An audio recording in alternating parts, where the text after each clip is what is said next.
नमस्कार, खबर 1 मिनट देख रहे हैं आप। आपके साथ मैं हूं शिप्रा झा। इस बुलेटिन में हम आपको दिखाते हैं हर खबर की पूरी विश्लेषण सिर्फ और सिर्फ 1 मिनट में। तो चलिए शुरू करते हैं खबरों का सिलसिला।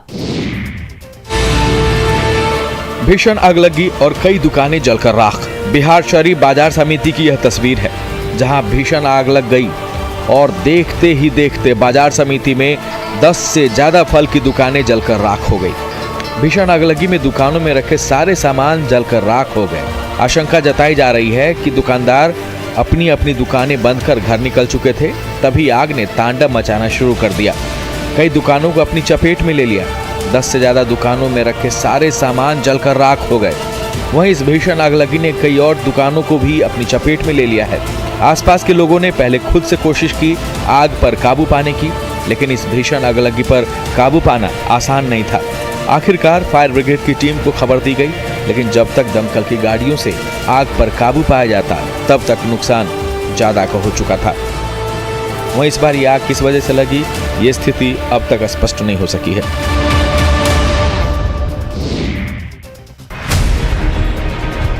समस्तीपुर में अपराधी कितने बेखौफ हैं, उसका सबूत सामने आया है। शहर के सराय रंजन बाजार में हुए वारदात का सीसीटीवी फुटेज अब सामने आ गया है।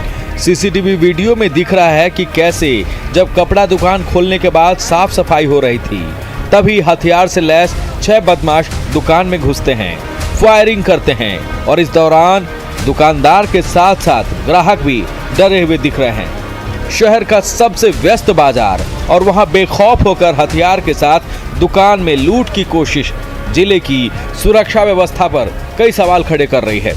हालांकि लूट की ये कोशिश नाकाम हो गई, लेकिन दुकान में फायरिंग कर अपराधियों ने साफ साफ बता दिया कि उन्हें डर नहीं। अब इस वारदात के बाद व्यवसायी वर्ग सहमे हुए हैं और गुस्से में भी हैं। सराय रंजन बाजार के कारोबारी और अन्य ग्रामीणों ने घटना के विरोध में सड़क जाम किया, आगजनी की।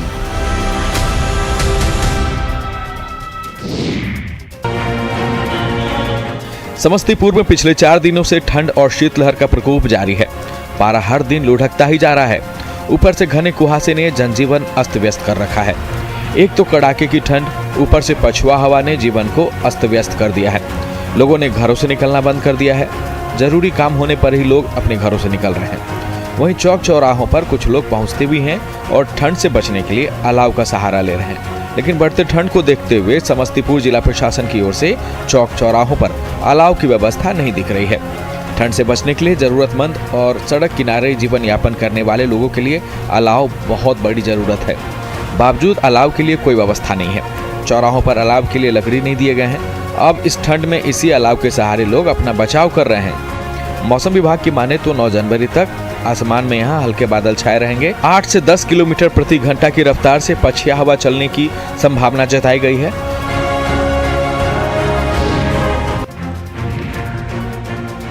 बदहाल सड़क है। 2 लोग नंगे पांव कांधे पर खाट लेकर चल रहे हैं और खाट में लेटी महिला जिले में बदहाल स्वास्थ्य व्यवस्था की कहानी कह रही है कि बेहतर स्वास्थ्य व्यवस्था के दावे कहां हैं, विकास के वादे कहां हैं। असल में ये तस्वीर झारखंड में स्वास्थ्य के क्षेत्र में पिछले 2 साल के विकास के दावों की पोल खोल रही है। हजारीबाग में स्वास्थ्य व्यवस्था खाट से ऊपर नहीं उठ पा रही है। इचाक प्रखंड में गर्भवती महिला को खाट पर लिटाकर परिजनों को 3 किलोमीटर जंगल और पथरीले रास्तों से चलना पड़ा। जंगल में प्रसव पीड़ा से कराहती गुड़िया को 2.5 घंटे के इंतजार के बाद भी ममता वाहन नहीं मिला। ऐसे में परिजन खाट पर गर्भवती को डालकर जंगल और पथरीले रास्ते को पार कर फुफुंदी जंगल पहुंचे। इसके बाद निजी वाहन को बुलाया गया। देर हो जाने से गर्भवती ने रास्ते में ही बच्चे को जन्म दे दिया।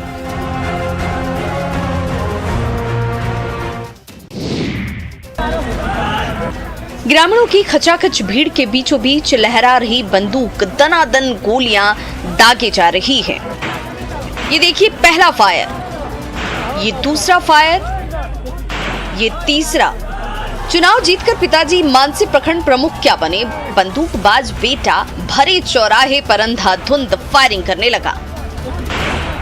मानसी प्रखंड प्रमुख के बंदूकबाज बेटे की करतूत का ये वीडियो जैसे ही सोशल मीडिया में वायरल हुआ, मानसी से लेकर खगड़िया तक हड़कंप मच गया। मानसी के चौराहे पर नवनिर्वाचित प्रखंड प्रमुख का बेटा दनादन गोलियां दागता रहा और समर्थकों की टोली नारे लगाती रही। जैसे ही वायरल वीडियो खगड़िया पुलिस के अफसरों तक पहुंची, जांच बैठी, जिसकी रिपोर्ट के आधार पर प्रखंड प्रमुख के बंदूकबाज बेटे पर चौथम थाने में एफआईआर भी दर्ज करा दी गई। अब खगड़िया पुलिस आरोपी की सरगर्मी से तलाश कर रही है।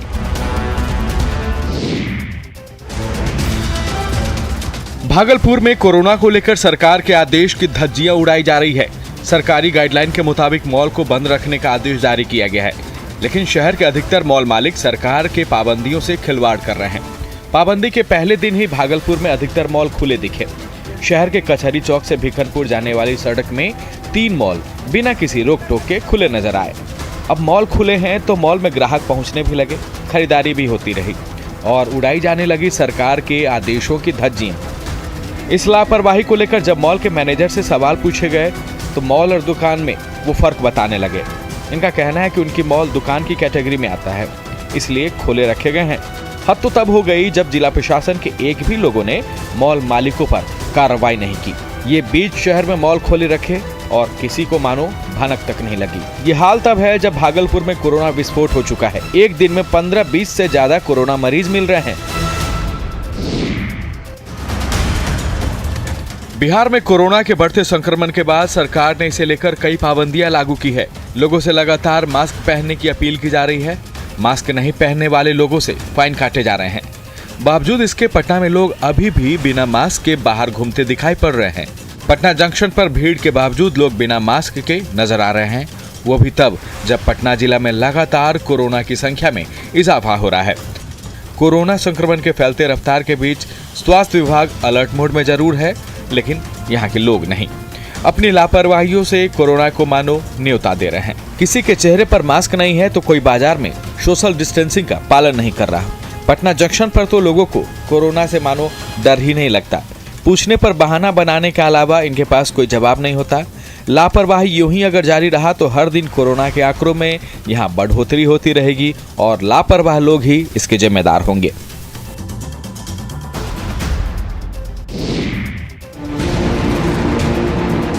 कोरोना की तीसरी लहर के बीच बिहार सरकार की ओर से कई पाबंदियां लगाई गई है। नाइट कर्फ्यू लागू है। क्राइसिस मैनेजमेंट ग्रुप की ओर से जारी एडवाइजरी को लागू कर दिया गया है। कोरोना को लेकर सरकार की गाइडलाइन का कई क्षेत्रों में असर भी दिख रहा है। पार्क, जिम, मंदिर जैसे सार्वजनिक स्थानों में प्रवेश पर रोक लगा दी गई है। इसका असर कोचिंग संस्थानों में भी देखने को मिल रहा है। राज्य सरकार की गाइडलाइन के बाद कोचिंग संस्थानों में केवल 50% छात्रों की उपस्थिति के साथ कोचिंग संस्थान चलाए जा रहे हैं। प्रतियोगिता परीक्षा की तैयारी कराने वाले कोचिंग संस्थानों ने अपने यहाँ छात्रों के लिए वैक्सीनेटेड होने की अनिवार्यता भी लागू कर दी है। साथ ही कोचिंग पहुँचने वाले छात्रों के लिए मास्क अनिवार्य कर दिया गया है। क्लासरूम में सोशल डिस्टेंसिंग पालन करने की अपील की जा रही है। पिछले 2 साल के संक्रमण काल से सबक लेते हुए कोचिंग संस्थान इस बार किसी भी तरह से रिस्क नहीं ले रहे हैं। ये पूरी तरह से सरकार के फैसले के साथ है।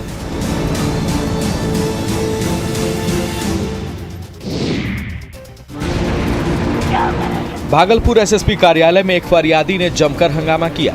एसएसपी के चैम्बर के सामने धरने पर वो बैठ गया और पुलिस के खिलाफ जमकर हंगामा करता दिखा। हंगामा करने वाला युवक सुल्तानगंज के महेशी मोती चौक का रहने वाला है और न्याय की गुहार लेकर वो यहाँ पहुंचा था।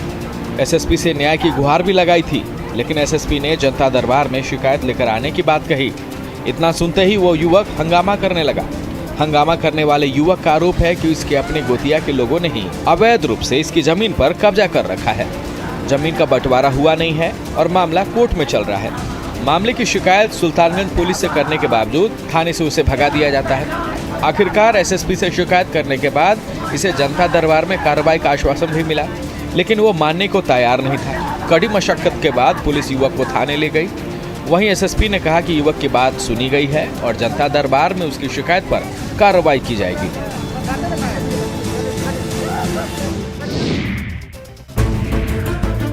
देश भर में कोरोना ने फिर रफ्तार पकड़ ली है। झारखंड में भी हर दिन कई कोरोना के नए मरीज मिल रहे हैं। लोगों से मास्क पहनने और सोशल डिस्टेंसिंग की अपील की जा रही है। कोरोना के इस नए वेरिएंट में बच्चों को कोरोना से बचाने पर जोर दिया जा रहा है, लेकिन रांची के एक आंगनबाड़ी केंद्र में हालात बिल्कुल अलग है। दीवडी गिरजाटली के एक आंगनबाड़ी केंद्र का ही हाल देख लीजिए। राज्य में कोरोना पांव पसार रहा है। लेकिन आंगनबाड़ी केंद्र में किसी भी बच्चों के चेहरे पर मास्क नहीं है। आंगनबाड़ी केंद्र में सोशल डिस्टेंसिंग तो भूल ही जाइए। बच्चे तो बच्चे, आंगनबाड़ी केंद्र के किसी भी टीचर के चेहरे पर मास्क नहीं लगा रहता। अब जब टीचर ही मास्क नहीं लगाए तो बच्चों को मास्क की अहमियत समझाए कौन? बड़ों को देखकर ही बच्चे सीखते हैं, लेकिन यहाँ सिखाने वाले ही लापरवाह नजर आ रहे हैं। समय रहते कोरोना के खिलाफ सजगता यहाँ बरतनी होगी, साथ ही बच्चों को बचाने पर जोर देना होगा, तभी कोरोना के खिलाफ जीत हासिल की जा सकती है।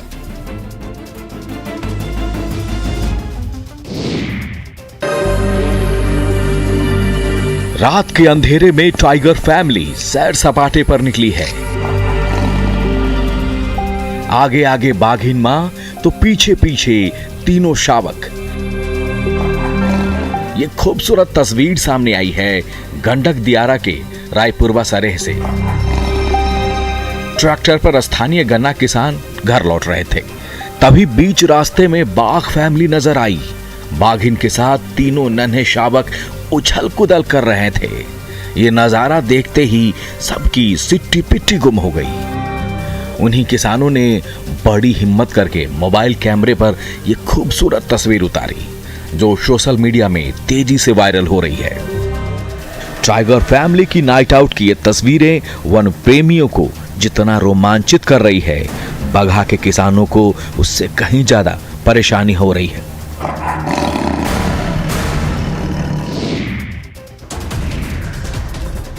मुंगेर में विधि व्यवस्था और अपराध नियंत्रण को लेकर चौक चौराहों पर लगाए गए सीसीटीवी कैमरा देखरेख के अभाव में दम तोड़ रही है। सुरक्षा को लेकर शहर के 36 चौक चौराहों पर सीसीटीवी कैमरा लगाए जरूर गए हैं, लेकिन काम सिर्फ 9 सीसीटीवी कैमरा ही कर रहे हैं। उसमें से भी 3 ऐसे सीसीटीवी कैमरे हैं जो कि मेंटेनेंस के अभाव में टूटकर लटके हुए हैं। बाकी 27 सीसीटीवी कैमरा खराब पड़ा हुआ है। हद देखिए, जिस सीसीटीवी कैमरा से निगरानी बनाए रखने के लिए सदर एसडीपीओ कार्यालय में नियंत्रण कक्ष बनाए गए हैं, वो खुद बदहाल दिख रहा है।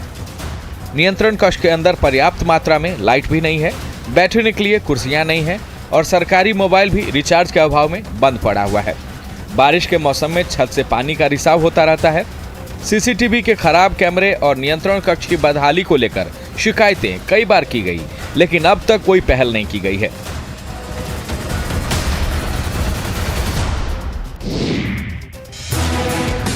बिहार की मधुबनी में कमला नदी के किनारे बसे सैकड़ों गांवों की किस्मत बदलने जा रही है। कमोबेश हर साल भीषण बाढ़ की तबाही झेलने वाले इन गांवों को नए साल में न सिर्फ बाढ़ की तबाही से निजात मिलने वाली है, बल्कि इन गांवों तक पक्की सड़क भी पहुंचने वाली है। दरअसल नया साल शुरू होते ही कमला नदी के पूर्वी और पश्चिमी दोनों तटबंधों का चौड़ीकरण और उसके ऊपर पक्की सड़क का निर्माण कार्य जोर शोर से शुरू हो चुका है।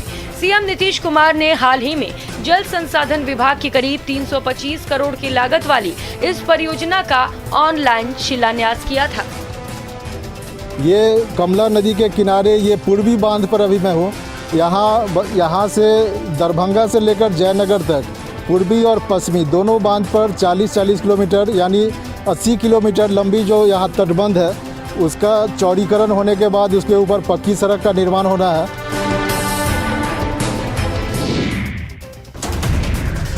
गढ़वा जिले के कांडी प्रखंड के नारायणपुर गांव में एक पुल के टूटने से झारखंड के गढ़वा जिला का 10 गांव का संपर्क जिला मुख्यालय से टूटा है ही। इस पुल के टूट जाने से बिहार और झारखंड के लोगों को अब 12 किलोमीटर लंबी दूरी तय करनी पड़ रही है। कांडी प्रखंड के नारायणपुर गांव में ये पुल कई सालों से जर्जर हाल में था। स्थानीय बीजेपी विधायक का आरोप है कि बालू का अवैध खनन और परिवहन से ही ये पुल टूटा है। पुल ध्वस्त होने की जानकारी मिलने पर एसडीओ मौके पर पहुंचे और हालात का जायजा लिया। वहीं तत्काल डायवर्सन बनाने के साथ ही शॉर्ट नोटिस पर टेंडर प्रक्रिया पूरी करते हुए पुल को जल्द बनाने का निर्देश दिया। बता दें कि पुल की क्षमता 10 टन है। वहीं प्रतिदिन बालू लदे ट्रक इस पुल से पार होते हैं, जिससे ये पुल ध्वस्त हो गया। ग्रामीणों को भी पुल टूटने से काफी परेशानी हो रही है। ग्रामीणों की माने तो हर दिन पुल पर आवागमन होता रहता है, लेकिन प्रशासनिक लापरवाही की वजह से ये पुल टूट गया। अगले सप्ताह मकर संक्रांति का त्योहार है। अब मकर संक्रांति की बात हो और चूड़ा की बात न हो, भला ये कैसे हो सकता है? कटिहार में मकर संक्रांति से पहले चूड़ा मिलों में रौनक आ गई है। चूंकि मकर संक्रांति से ही हिंदू धर्म में त्योहारों की शुरुआत होती है, इसलिए चूड़ा की डिमांड भी खूब है। कटिहार के कई इलाकों में तेजी से चूड़ा मिलों में चावल कूटकर चूड़ा बनाए जा रहे हैं। मिलों में मकर संक्रांति को लेकर अलग अलग किस्म के चूड़ा निकाले जा रहे हैं। दही के साथ खाने के लिए अलग चूड़ा तो लाई बनाने के लिए अलग चूड़ा, यानी लोगों के जरूरत के मुताबिक चूड़ा मिलों में चूड़ा बनाए जा रहे हैं। हालांकि बिहार में कोरोना ने फिर तेजी से पांव पसारे हैं। राज्य सरकार ने कई पाबंदियां भी लगाई है, नाइट कर्फ्यू भी है, लेकिन मिल मालिकों को उम्मीद है कि चूड़ा मिलों पर इसका फर्क नहीं पड़ेगा।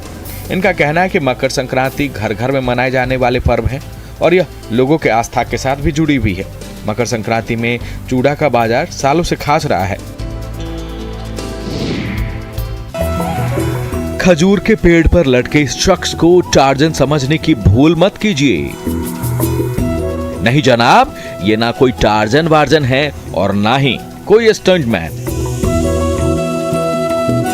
ये वो मेहनतकश किसान है जिसने आप तक गुड़ की मीठी सौगात पहुंचाने के लिए अपनी जिंदगी ही दांव पर लगा दी है।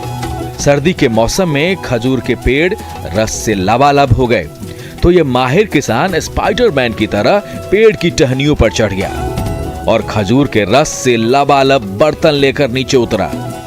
वहीं ताजा तरीन रस जब गरम कढ़ाई में खौलने लगती है, खौलती कढ़ाई में घंटों तक पकाकर सांचे में ढालते हैं और जब सांचे में ढला वो रस सूख जाता है तो स्वाद और सेहत से भरपूर खजूर का वो गुड़ तैयार हो जाता है, जिसका स्वाद एक बार कोई चख ले तो वो जल्दी भूल नहीं पाता।